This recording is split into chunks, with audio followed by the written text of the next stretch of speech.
Hello, everyone. We want to welcome you to our webinar today. We're excited to have Marguerite Manelski with us from Innovia Consulting, and Marguerite will be presenting on the value of vendor ratings and JET report. And before I pass it over to Marguerite to cover on this topic, I just want to let you know that we are recording this and it will be posted to our on-demand webinar library for you to review and share with anyone. And if you do have any questions, please feel free to type those into the question box and we will get them answered at the end of our session. So now I'll pass it on over to Marguerite to kick off our presentation. Okay, thanks, Angie. You guys should be seeing my screen right now. We are going to discuss vendor ratings and how you can use JET reports to help with that. Again, my name is Marguerite Manelski. I have been with Innovia Consulting for approximately a year and a half now.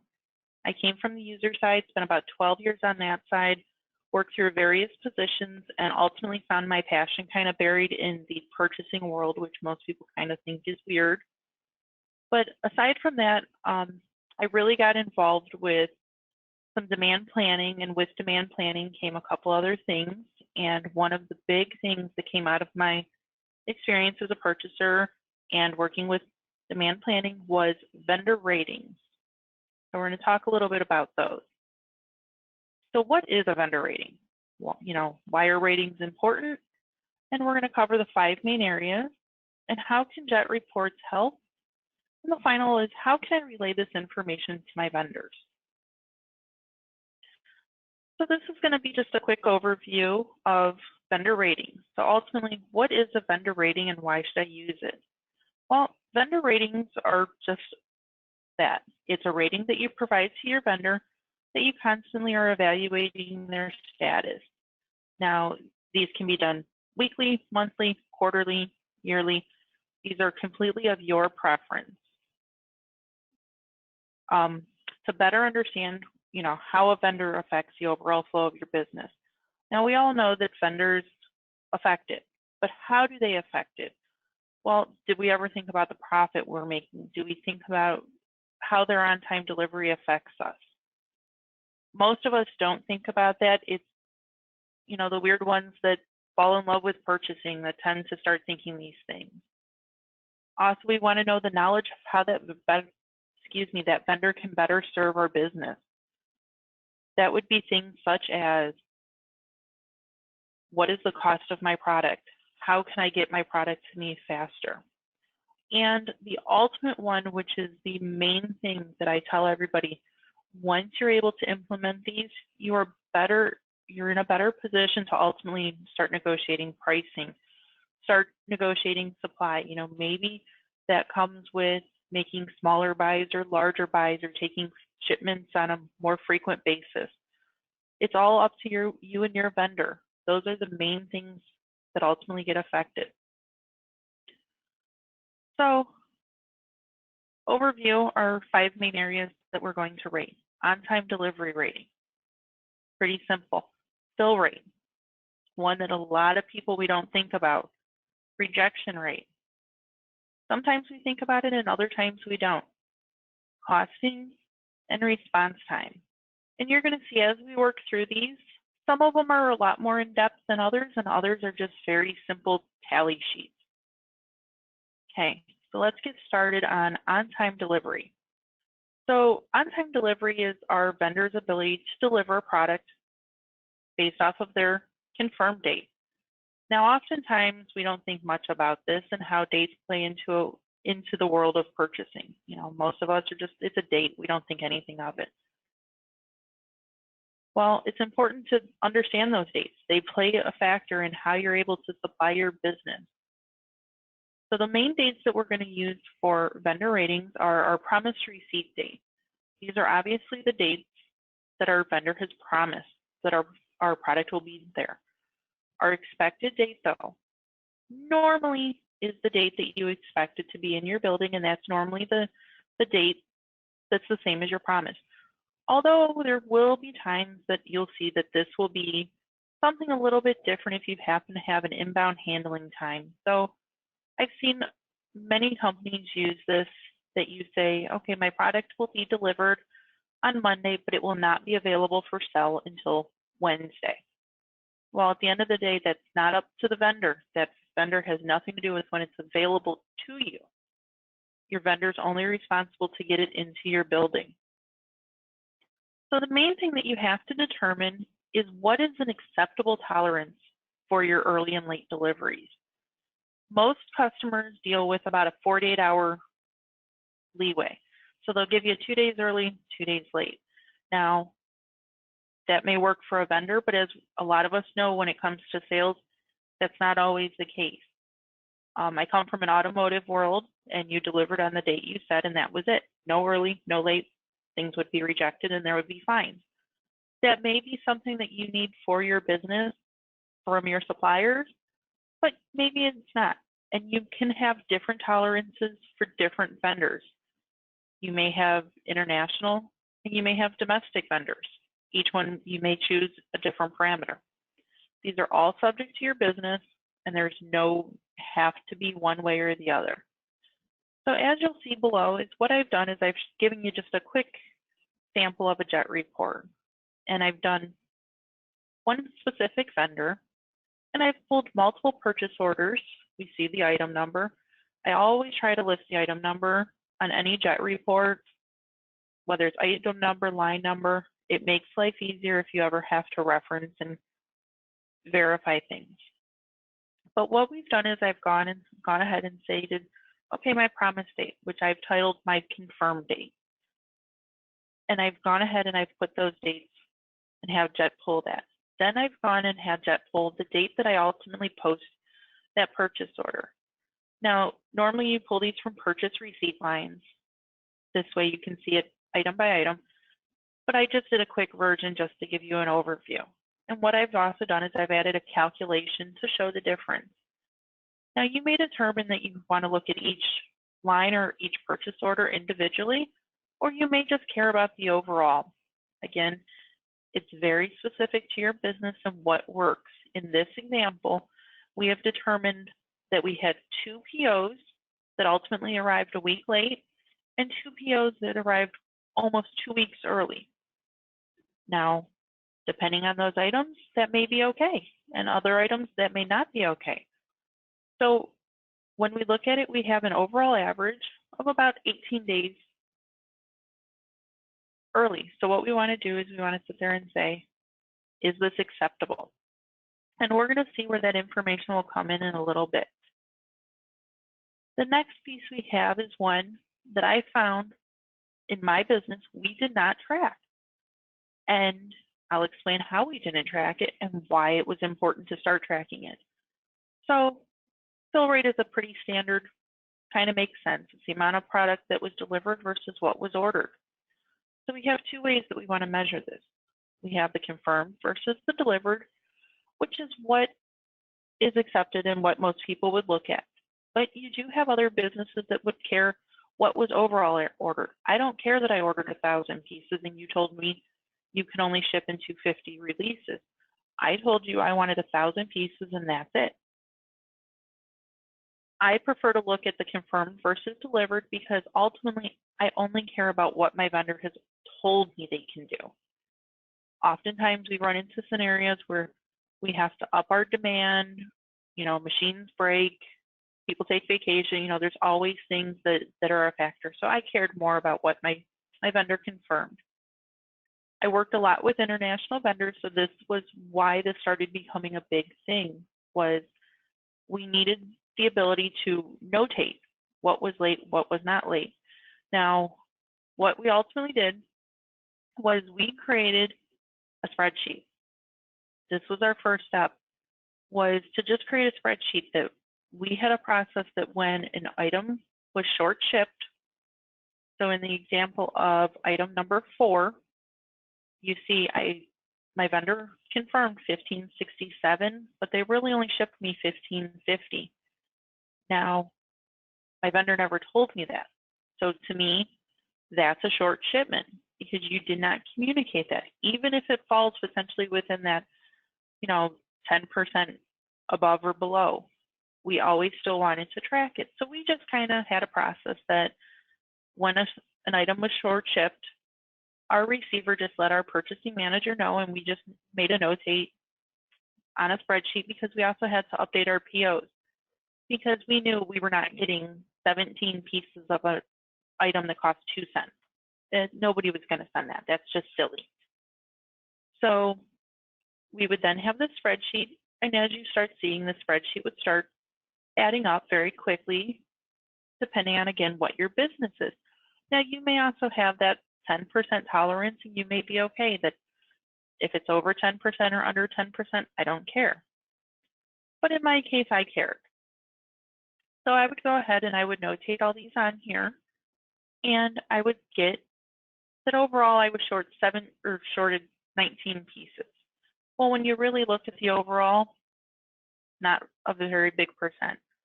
So I kind of would say, okay, well, we'll deal with it at the end of the month. We did our vendor ratings monthly, and it made a huge difference for us at the end. Now, rejection rate. This is one that can potentially come in and be a huge factor for a lot of businesses. Again, I came from an automotive world. You did not want to have a rejection. That was the absolute worst. You were better off not supplying product than supplying a bad product. So we came up with a vendor rating that included a rejection rate.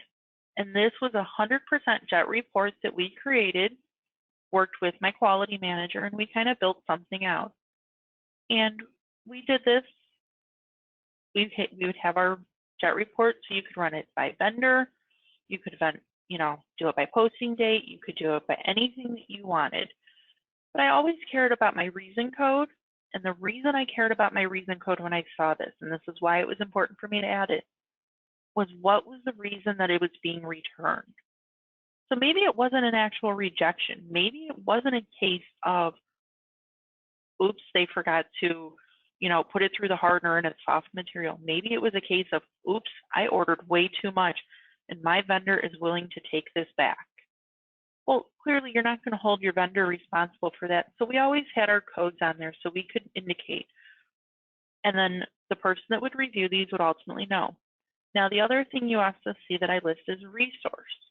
Again, this is something you have to determine as a company, how you charge it back if you account for these. Resources may be, certificates. We dealt a lot with specialized certificates that we needed. So we would determine how we would hold the vendor accountable, depending on the reason for return. 9 out of 10 times, we did not charge the vendor for the resource. We didn't hold that against them. We did return, get a credit on it, but we didn't hold that accountable. And the reason being is oftentimes it's not a matter of, even if if the material doesn't get hardened, that's a material issue, but your paperwork was still provided and your paperwork was still correct. So that's not a fault on the vendor, but it's always important to kind of see those things and account for those things. Now, the other thing you're going to see down there is this crazy little, I call it a fancy little slide. Now, there is a report that is standard within NAP that is called your, I believe it's top vendor list is I believe what it is called. And you can run it by vendor number. You can run it by the rank. You can run it by the dollars, dates, anything. So in this particular case, I wanted to run this one. So I said, hey, what did I do? What are my top ones? So I ran this vendor and said, great.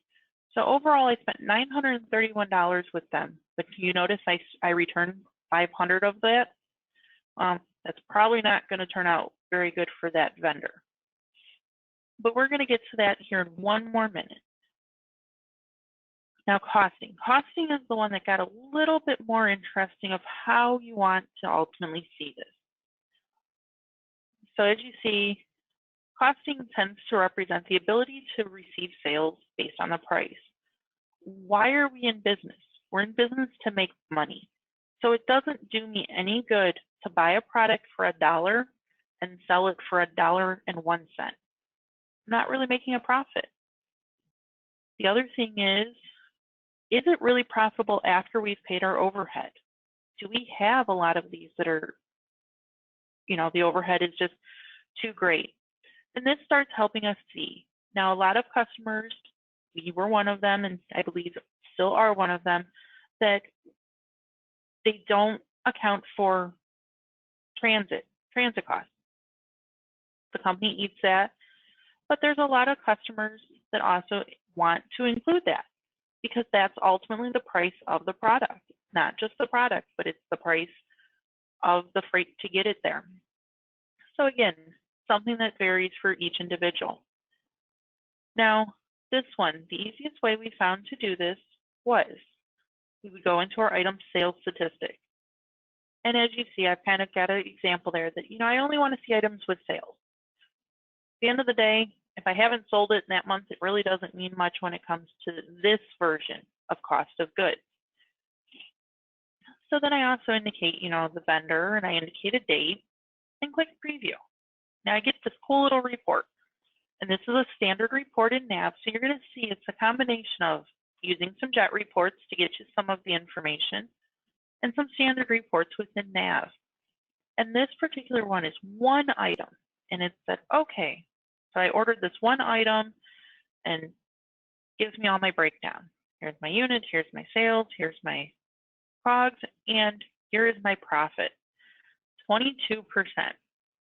Now, that may be good, and that may not be good. It's, again, a very business perspective. Ideally, you would hope that your profit is higher than 22%, but maybe in the long game of things, this item is 22%, but the total that for a specific vendor may be significantly more. And as any of us know, you kind of got to do that give and take a little bit with anything. Now, response time. This was one that no matter what we did, we could not find a good way to do this. Now, I've seen some customers add modifications that they have, when they have to make additional requests. It's notated on the purchase order, on the line. It's not something I truly suggest. I'm not a big fan of modifications unless they're absolutely needed. So in our case, we didn't have a lot of things that we had to follow up on, but we did have some. Now, just like with the on-time delivery, we had to then create a time frame. What is the bucket that our vendor needs to work with? In our case, we gave everybody 48 hours. That was our standard rule, 48 hours for everything. And we would always send our purchase orders off in the morning, and we would copy our expediter. So our expediter would know, okay, it was submitted on Monday morning. I don't need to follow up until Wednesday afternoon. If Wednesday afternoon came around or Thursday morning came around and he had to contact the vendor, whether via email or a phone, he would just notate how, that he contacted this vendor and he contacted him about this purchase order. Oftentimes, we found in the beginning, there were several times we had to follow up.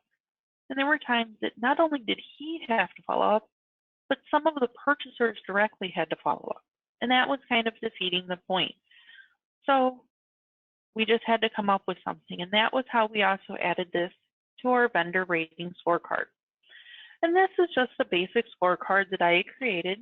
And it's free to use for anybody, adjust it as you need.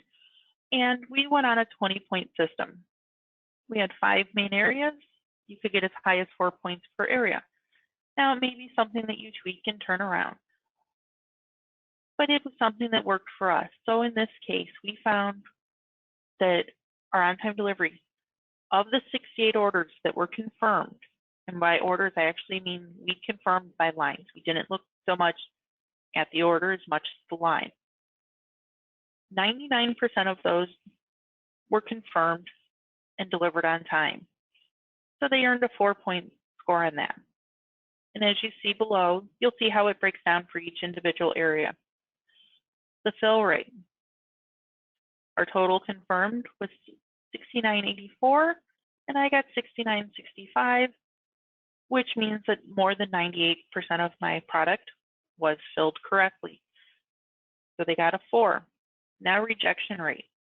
As you see, and we had talked about $931 spent, but as you notice, I only rejected the $500 in pieces. I did not reject my paperwork or my resources. But either way, that's put me way below where I wanted to be. So they got a 0. Now response time. This is that kind of tally that you kind of got to work through and find what works for you. And in this case, we sent over 74 purchase orders, and my expediter only had to work with 1 and follow up. So overall, they were doing great. They got a score of 4. Now costing. This was always one that was always a little tricky, so we had to kind of work it and find different ways. And you have to determine which way costing works for you. We worked on a profit system, but you can also, like I said, you can just work on finding an ability to monitor how many orders you get or you lose because you don't have product. You can work off of a profit system. You can work off of anything that works for you, but in costing, it's normally a profit. And in this case, as we saw, we were getting about a 22% profit on this particular item. Well, sorry, vendor. So we gave them a score of 0. We add everything up and we get a whole whopping 12 points, which puts us at a high risk. Now, that may be a red flag, it may not. Some vendors, no matter how hard you try, you just can't get them to bend and give you anything. Maybe you don't have another supplier, but you just want to know where they ultimately stand and maybe be able to communicate a little bit better where things could improve. Now, oftentimes we would have our costing, our vendors would get these report cards, as we call them, and they would go, oh, my on-time delivery rating is bad, or this is bad, and all of a sudden give them 2 or 3 months and they've moved things around. But now another section's offered. That's why it's important. Don't just communicate where you feel that they're falling short, but also communicate where they're exceeding your expectations or even just meeting them. But costing always was the one that every vendor tended to get caught up on. What is this? How can I make this better? I don't like my score. The best way to explain them is we got to go back to the table. We got to work on some negotiations because your price is just way too far out there. I can't get the business. And maybe it's not that you don't have the business, but as we all know, if you can't get it to the customer, not only on time, but for a good price, they're not going to buy it. So you always got to find that checks and balance to get everything in line where you need it to be. And for that is all I have. So Angie, if we have any other questions. Thank you, Marguerite. Yes, if anybody does have any questions, please go ahead and type those into the questions box and we'll get those answered. But I do have a few to go over right now. How do you begin implementing this with your vendors? So the main thing that we did was we just started a conversation. We got our president, our CEO, I'm trying to think what his exact title was, sourcing manager. And we just got him on phone calls with our vendors and we just kind of let them know where things were going. Hey, we're going to start implementing this. It's not a bad thing. We're just trying to actually just communicate with you, where things stand, helps us keep record. And a lot of vendors are actually very open to it because where they're exceeding or falling short with you is probably where they're at with other clients as well.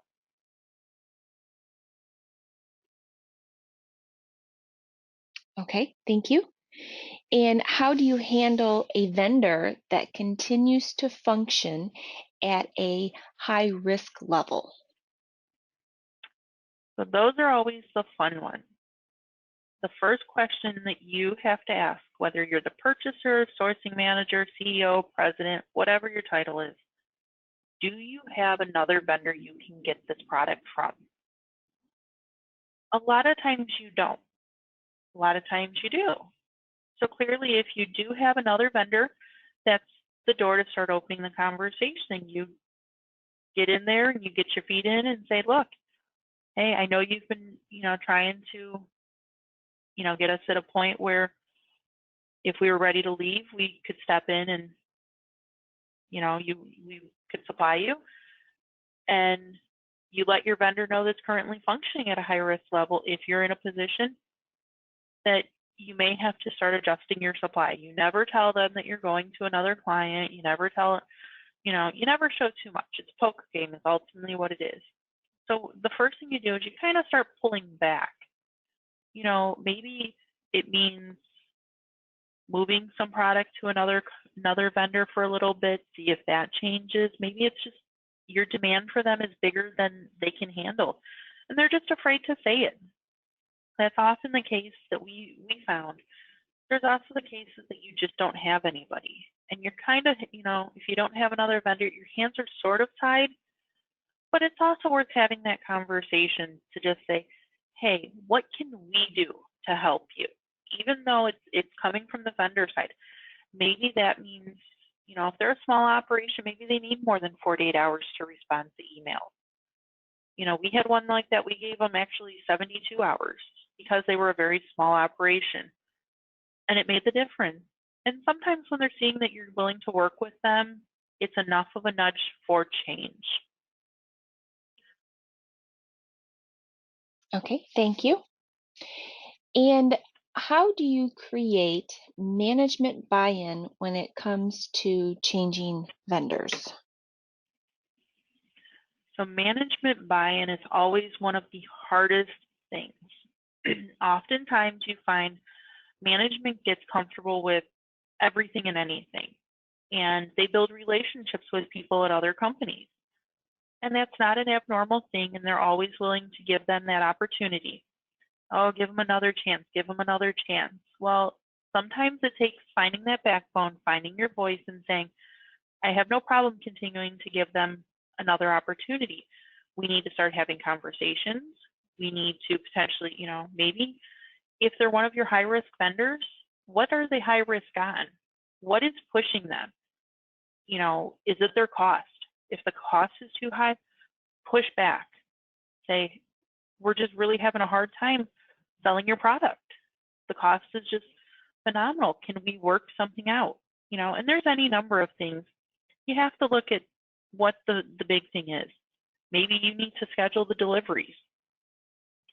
The only thing you can't do is control what they confirm. That's really about the only one you truly cannot control, and really even responding. But you can make sure that you're following up and almost annoying them to the point that they're like, okay, let's just respond. They don't call us, and we don't have a problem.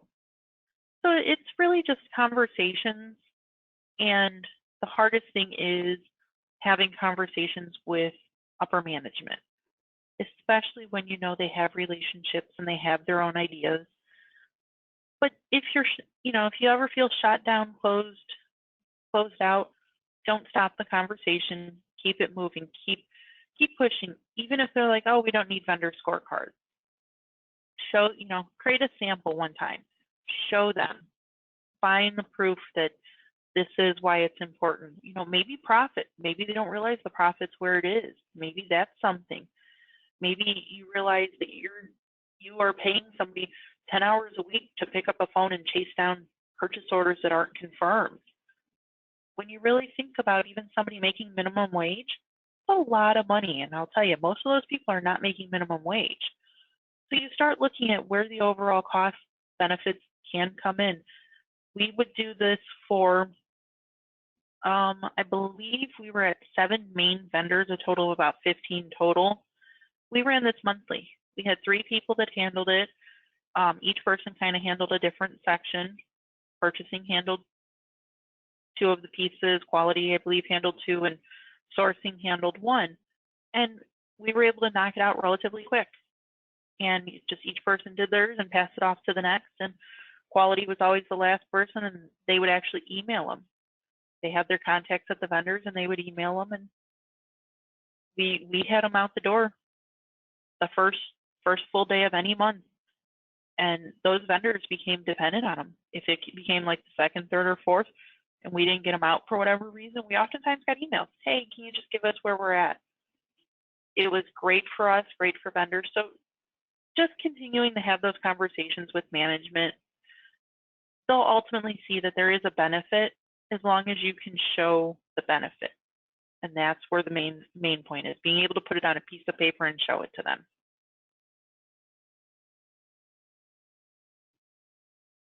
All right, Marguerite. Well, thank you very much. That was very informative. I hope you all were able to take a little bit away from the information that Marguerite has provided to us. And I just want to let you know that we do have some more webinars coming up. And let's see, we have next Tuesday, John Grant and Jenny Hollingsworth from Innovia Consulting. They will be presenting their last session on their Business Central for Manufacturing 101, all about shop loading. And next Wednesday, we have Chad Williams from Innovia Consulting, and he's going to be presenting on Explore the Possibilities with Power Apps. This will be a two-part webinar series. So if you would be interested in this particular topic, he will be doing another one in August as well. So check out our website for more of our upcoming events, and that's innovia.com/events. And I just want to thank everyone for attending today, or if you're watching on demand, we thank you for joining us. And again, thank you, Marguerite, for presenting. And thank you, Angie, and thank you, everyone. And also to let you know, Innovia has a podcast going on. If you have not heard of it already, it's called the Innovia Conversation. And we would just like to encourage you to listen to our selection that Steve Waltz and Jeff Progulski have provided to us. And you can find out about all the different podcast platforms to listen to on our podcast page. And that's innovia.com/podcast. So check out our podcast selection and subscribe so you'll be notified when those new episodes air. And Innovia Consulting is proud to be a premier sponsor of Community Summit, which is coming up October 6th through the 9th in Nashville, Tennessee. Summit is the annual gathering for all Microsoft Dynamics, NAV, and Business Central users and supporters. And this event is full of great sessions to help develop leadership skills, improve NAV BC skills, and learn how to get more of the investment our companies have made in the tool we use to run our businesses every day. So check out our conference page, and that's innovia.com/conferences for more details on Community Summit and to save on your summit registration. All right, thank you again, everyone, for joining us, and we look forward to seeing you again soon on another Innovia webinar. Have a great day, everyone.